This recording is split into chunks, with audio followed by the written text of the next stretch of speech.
Vamos falar agora de algo mais, um pouco mais tosco, mas mais moderno também, que é a tua doença que você acabou de superá-la, não é? Graças a Deus. Foi quando que tu fez que tu teve decretado que tu tá livre? Faz uma semana. É?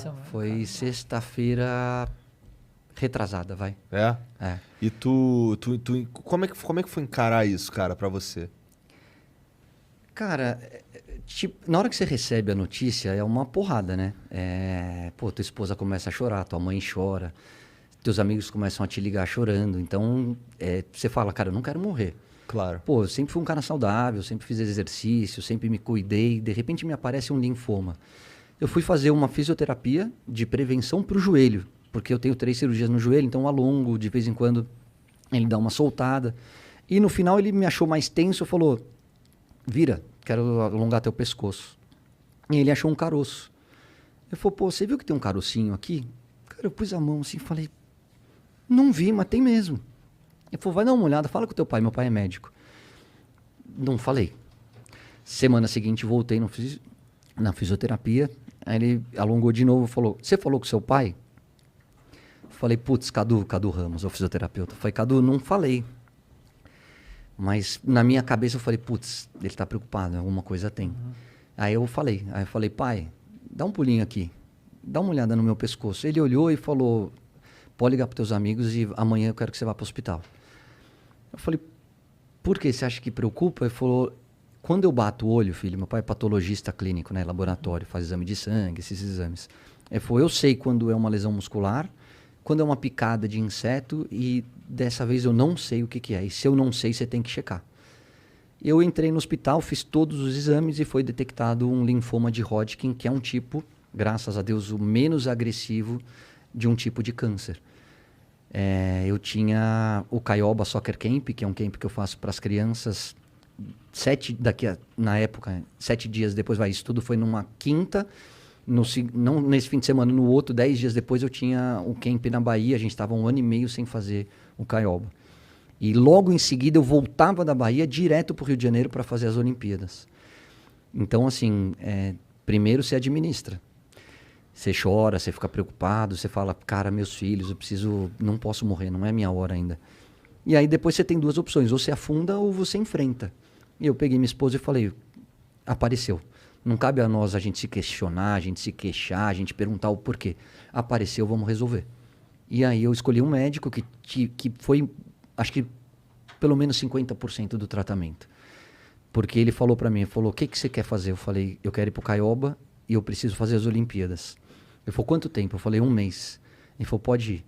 Pode ir porque eu preciso que você esteja com a cabeça boa, eu preciso que você esteja forte para enfrentar a quimioterapia. E aí eu fiz tudo isso, fiz as Olimpíadas já sabendo do câncer, não contei para ninguém. Voltei e comecei a quimioterapia, foram 2 meses de químio. Falei com o meu médico, ele falou, Caio, acho que você vai conseguir passar por ela continuando a trabalhar e sem ninguém saber. Eu falei, é contagioso? Ele falou, nem um pouco, você não oferece perigo para ninguém. Eu falei, qual é o risco? Ele falou, um mal-estar, o enjoo, algumas dores que vão surgir no teu corpo, porque é um tratamento agressivo. E eu falei, tá tudo certo. Minha vida inteira foi trabalhar no limiar da dor, porque como atleta, volto a dizer, eu tenho 3 cirurgias de joelho, um nariz quebrado, ponto pela cara inteira, um ombro fora do lugar, torção, lesão muscular, praticamente um Frankenstein do esporte. Então, assim, a dor não me incomoda, eu sei lidar com ela. Eu falei, vambora, então vambora. E a minha preocupação passou a ser o meu filho. E eu não queria que ele soubesse, que ele sofresse, que ele achasse que fosse acontecer alguma coisa de grave.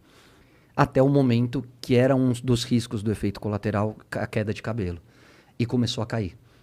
E aí eu vou falar para vocês que eu fiz assim uns 4 ou 5 jogos, fora os programas, com maquiagem pra caramba, porque eu tinha muita falha na cabeça. Então a minha esposa passava aquela tinta preta, depois ela passava aquele pozinho preto e vambora. E ao invés de chegar 1 hora antes do jogo, eu chegava 20 minutos antes do jogo. Os caras, pô, você tá chegando em cima da hora. Eu falei, não, E na minha cabeça eu falei, eu sei que não é o certo, mas eles uma hora vão entender. E acabava o jogo, eu ia embora, não ficava pra resenha. Por quê? Porque se você puxa meu cabelo, ele cai. E muitas vezes, se você encosta em mim, ele também cairia. Eu puxando o cabelo, eu ficaria careca. E foi uma libertação, cara. Aí na hora que eu cheguei pra minha esposa e falei, amor, acho que tá na hora da gente tornar público. liguei para a Globo, agradeço aos meus diretores, a Joana e o GG, porque eles foram muito legais. Eles falaram, primeiro, a decisão é sua, o que você quer fazer? Eu falei, eu quero tornar público. Ele falou, como você quer fazer? Eu falei, isso que eu queria discutir com vocês. Vamos através de uma rede social, vamos falar na TV. Era uma sexta-feira, era uma quinta-feira, e no domingo tinha Brasil e Argentina, uma besteirinha, um jogo quase não vale nada. E foi o que não teve, né? Foi o que não teve. E aí eles falaram, Caio, a decisão é sua. Eu falei, eu só queria continuar trabalhando, porque me faz bem. É a hora que eu consigo me concentrar, esquecer um pouquinho do tratamento, esquecer das dores. Ele falou, se você tá forte, você vai continuar. E aí foi pensado, era véspera de um feriado, eu falei, por que eu vou soltar na sexta-feira? Porque já não tem programa de fofoca, né? De sábado até segunda-feira, pelo menos. A repercussão que vai acontecer é nas redes sociais, e aí é a minha palavra. E foi uma coisa que eles me disseram, falou, Caio, a gente só queria te pedir uma coisa. Assume se for para assumir, assume rápido. Por quê? Porque se as pessoas perceberem que você está ficando careca, vão começar a especular. E aí vão achar que você está mentindo, que você está escondendo. Então, a verdade tem que vir através de você. E eu falei, então deixa que eu vou fazer um vídeo, eu solto na minha rede social e vocês podem soltar depois nos programas. E eu falo uma vez sobre o tema.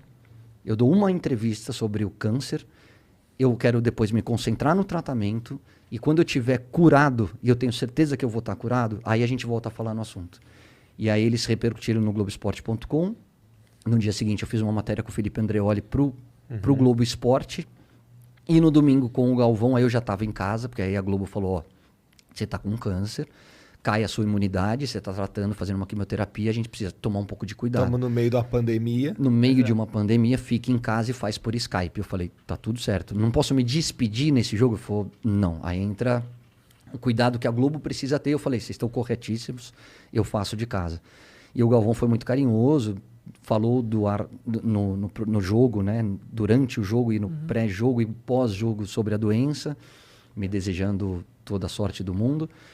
E graças a Deus acabou. Fiz a minha última sessão de quimioterapia, repeti o PET scan, que é uma ressonância que você faz para ver se ainda existe algum caroço, se alguma parte espalhada pelo corpo, e não tem mais nada, o linfoma saiu, 100% de sucesso no tratamento. E aí eu falei, então agora vamos falar sobre o assunto, porque eu acho que eu recebi tanta mensagem carinhosa, e-mail, nas redes sociais, ligações, mensagens pelo WhatsApp, mas de tanta, muito mais do que eu acho que eu mereço, muito mais do que eu imaginava, de gente falando, cara, eu tô te colocando na minha oração, vai dar tudo certo. Pô, o meu vídeo deu 1,5 milhão de visualizações, é um número surreal, eu nunca tive esse alcance. E aí você fala, puxa, é legal, faz bem fazer o bem. Talvez agora eu esteja tendo um retorno que eu nunca imaginei, mas, poxa, eu sempre fui um cara que tentei tratar todo mundo com respeito, com carinho, respeitando as diferenças. E eu acho que isso é um legado do esporte, sabe? De você você joga e depende do cara do teu lado. Então, ele é mais pobre, ele é branco, ele é preto, ele é mais rico, ele é mais bonito, ele é mais... Dane-se, ali a gente tá junto. Então, eu sou um cara que aprendi a respeitar todo mundo e lidar com as diferenças de uma maneira que é o que eu procuro passar para a educação dos meus filhos. E aí eu falei, cara, num primeiro momento é só carinho e, cara, você vai sair dessa. Num segundo momento foi muita gente dizendo, eu já passei por isso, eu estou passando por isso, ou eu tenho algum familiar ou amigo passando e você não sabe como o teu vídeo fez bem. Eu falei, cara, é legal falar sobre o assunto, mas não falar sobre o assunto se vitimizando. É legal falar sobre o assunto mostrando assim, cara, enfrenta. Acredita na medicina, e a gente tem muitos caras bons, muitos médicos e médicas boas. A medicina no Brasil é uma referência. Você tem uma família boa do teu lado, você tem bons amigos. Levanta a cabeça e vamos em frente, porque tem fim e tem cura. E é uma coisa que eu aprendi. A primeira conquista é o diagnóstico da doença. Quanto mais rápido você diagnosticar, maior é o sucesso do tratamento. E eu diagnostiquei muito rápido. Graças a Deus, estava só no pescoço. Graças a Deus, hoje eu estou zerado, sem risco nenhum. Começo uma radioterapia agora, que é leve, que não é nada demais. Mas como diz o Galvão, eu nunca encarei dessa forma, tá? Na minha cabeça era me manter forte, blindar um pouquinho meus filhos, para que eles não sofressem com isso. E passar de uma maneira muito serena por todo esse processo. Mas o Galvão falou, é o maior de um cara que se dedicou ao esporte, é o maior jogo da tua vida. E você vai vencer. E eu venci. Foi difícil? Foi difícil. 2 meses, enjoo, algumas coisas, umas dores abdominais, tem dias mais fáceis, tem dias menos fáceis. Tem momentos que você fica em casa, tem momento que cai tua imunidade, putz, você tem um aniversário de um parente, você tem alguma coisa que você tá louco para ir, mesmo respeitando todos os protocolos de Covid, mas você pode estar lá, mas você fala, cara, você não pode, porque tua imunidade tá no zero, e aí se você pegar uma infecção, aí complica de verdade. Então você fica 2 meses em casa, cara. Você fica 2 meses jogado no sofá. Eu ainda disputei um campeonato de tênis, enfrentei, assim, o médico falou, vai até o seu limite. Se você acha que dá, treina, joga e não muda a tua rotina. Mas você vai sentir uma fadiga do tratamento. A partir da 3ª sessão já não conseguia mais. Aí você tá mais fraco, você cansa, sabe? Fica ofegante, você fala, opa, é hora de parar. Mas o importante é que acabou. E acabou, e eu sou muito grato a todas as pessoas que de alguma maneira tiraram um tempinho do seu dia para me mandar uma mensagem, para me colocar na sua oração. As famílias do Caioba, que é o nosso camp, que me entregaram um terço, uma imagem. Cara, foi especial. Foi com certeza, no momento de maior dificuldade da minha vida, o momento que eu senti mais amado desses meus 46 anos de existência. Você tava receoso em, tipo... Porque você não falou pra ninguém, né? Não, só falei. Falei pro meu pai, pra minha mãe e pros meus sócios, porque quando eu recebi o diagnóstico do linfoma, eles estavam comigo. Foram as únicas pessoas. E assim, qual foi a... Aí falei pra Ali também. Falei, Ali, precisamos conversar. Acho que como você tá marcando um monte de coisa, é melhor a gente tomar um pouco de cuidado. Você tava com receio de como que ia ser a visão pública, se você falasse? Ou... Não. Então, por que você não falou antes? Porque, por causa do meu filho. Porque assim, é uma doença, né? E é uma doença séria. Cara, hoje eu falo numa boa, assim, como a gente tá batendo esse papo. Eu acho que talvez, isso foi uma coisa que eu ouvi do meu médico, tá? Focar, você tá ajudando muita gente, porque você tá desmistificando uma coisa que faz parte da nossa adolescência. Qual é a primeira coisa que você pensa quando eu falo a palavra câncer? Eu falo Carolina Dickmann em Por Amor, ficando careca e chorando ao lado da Vera Fischer.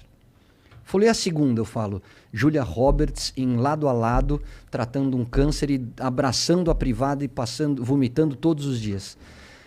Cara, são as nossas referências. Era o que eu tinha mais próximo de câncer. Graças a Deus, eu nunca perdi ninguém na minha família por câncer. Tenho amigos que perderam, parentes, tenho um amigo que morreu por câncer, tenho a esposa de amigos que morreram por câncer, mas não fazia parte da minha realidade, então assusta. E para o meu filho com 10 anos, ele ainda é muito novo, ele não ia ter esse discernimento de que ia dar certo. Então a minha preocupação era ele, era só ele. Para a Globo, eu sabia que eu ia receber esse apoio deles. Meus amigos e a minha família, eu não preciso nem falar, a minha preocupação era o meu filho. Eu falei, eu não quero que ele sofra. Eu não quero que ele pense que a coisa é mais grave do que é. É grave? É, mas eu vou ganhar, vai passar, eu vou ficar curado. Então eu só não tornei público antes por causa dele. A verdade é essa. Não é mais nada, é por causa do João.